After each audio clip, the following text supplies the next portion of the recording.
Welcome back. This is video 8 on the Book Yourself Solid system. Book Yourself Solid is the fastest, easiest, and most reliable system to get more clients than you can handle, even if you hate marketing and sales. My name is Walt Hampton, and I love teaching this system because it's powerful, it's replicatable, and it works. We've been talking about the building blocks of Module 2 of the Book Yourself Solid system, building trust and credibility. In this video, we're going to cover the third building block in this module, called the Keep in Touch strategy.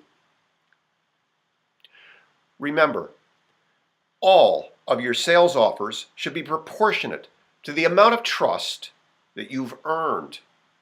And trust is earned over time. So it's essential then to have a strategy that allows us to build that trust and credibility over time if we're going to have a sales cycle that actually works. Now, there are two kinds of keeping in touch. One is keeping in touch with individuals, like potential clients, colleagues, and others on a one-to-one basis. We'll talk a lot more about this when we get to networking and direct outreach and referral strategies in Module 4.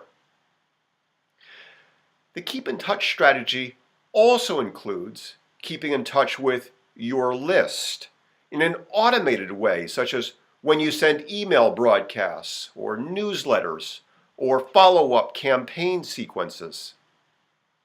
So you might ask, how do you create a keep in touch strategy that works?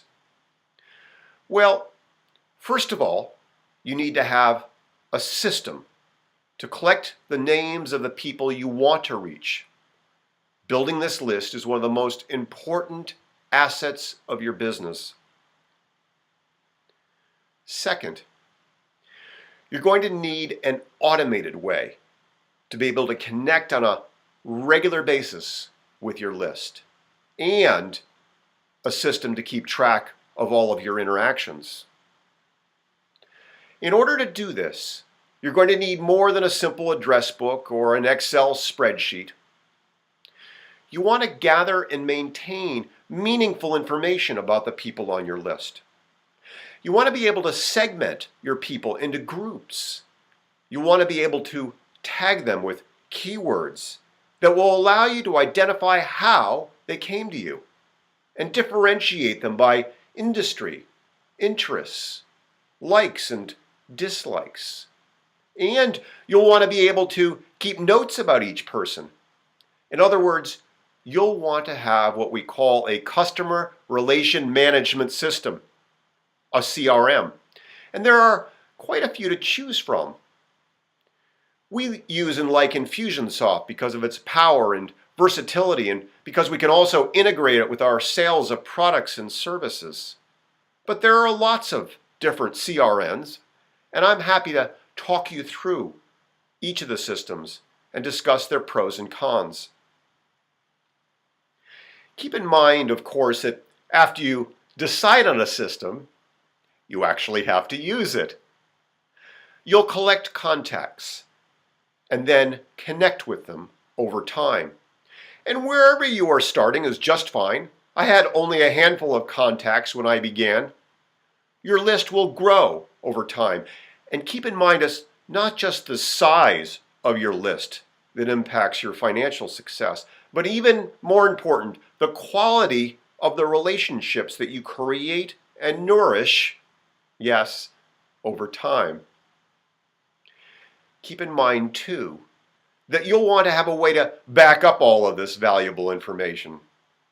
Someone once said to me that it's not a question of if a hard drive will fail, it's a question of when.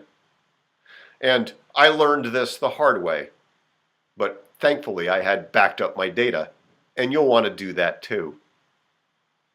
Now, before you can communicate with the people on your list, there are two things you need to be sure of. First, you want to be sure your communications are going to be meaningful. And second, perhaps even more important to start, you need to be sure that you've been given permission to include them on your list. Now, all of us have incredibly full email inboxes. No one likes to be spammed. When you meet someone for the first time and exchange information and perhaps exchange business cards, you have permission to communicate with that person on a one-to-one basis. Just because you've met them, though, doesn't mean that you have permission to add them to your CRM and start sending them email broadcasts and newsletters and stuff like that. Of course, you can actually ask them for their permission to be added to your list. You can tell them about the valuable stuff you have, about your newsletters, about the content that you share with your community, and if they accept, then you can add them.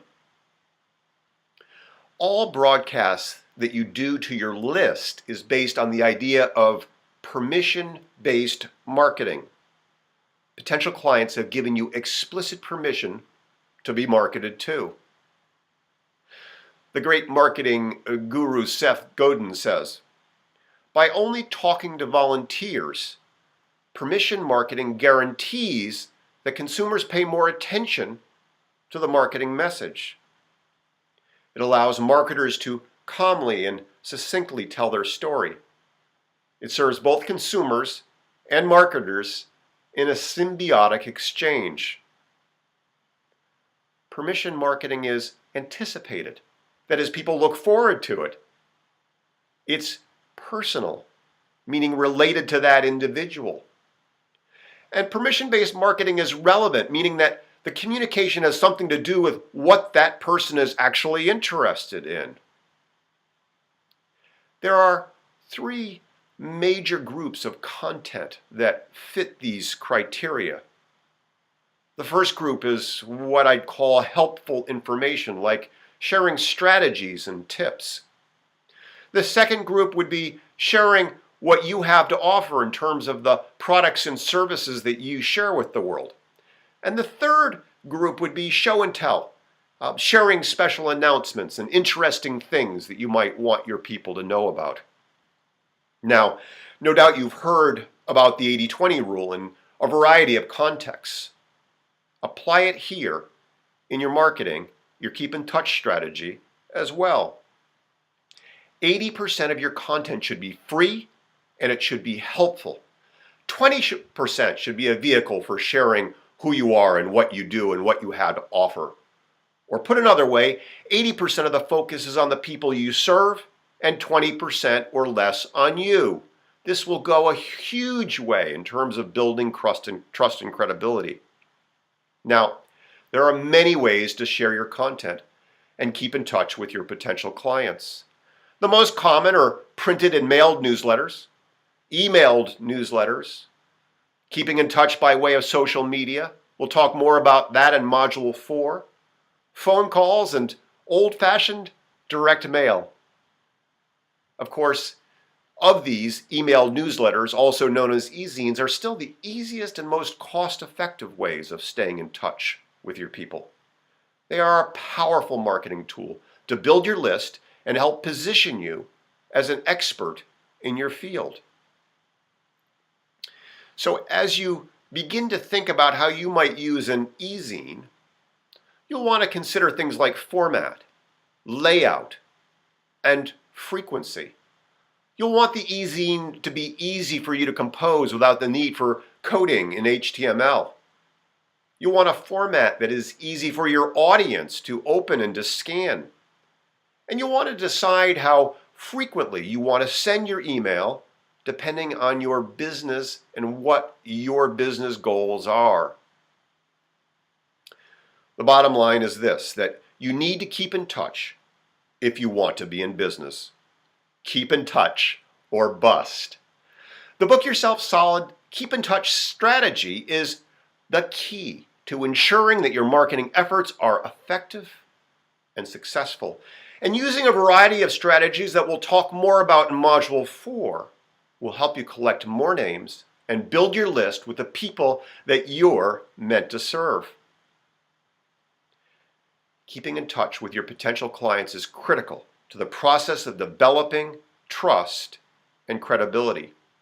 It will keep you top of mind with your potential clients so that when they need you and your services or products or programs, they will think of you. Your business depends on this.